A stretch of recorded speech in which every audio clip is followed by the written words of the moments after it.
practice simplifying number 3. So you're going to notice that the textbook questions in a few cases, I think it's actually the first one perhaps, gives the questions in this already set up this way. So they've completed the square and moved that number over here by itself. So you're going to now just square root both sides. So square rooting this, you're going to get plus or minus the square root of 7 over the square root of 2. You don't have a perfect square all the time in the denominator. So then we're going to have x minus 1 here. Now, if you've got a radical in the denominator, we want to rationalize. So we're going to multiply this. I'll just do it maybe on the next line so you can see. We're going to multiply this by root 2 over root 2. Okay, so what that does is we have plus or minus, so root 7 times root 2 is root 14.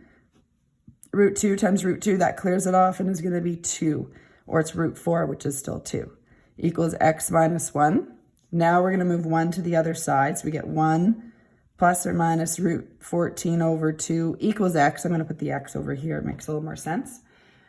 And, oops, this looks like a longer, I don't mean to have that long. There we go.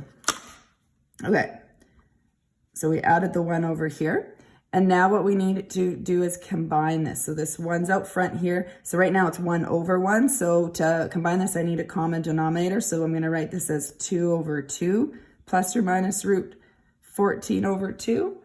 And now I can combine this. So x is equal to 2 plus or minus root 14 over 2. Then I look to see if I can simplify root 14 at all.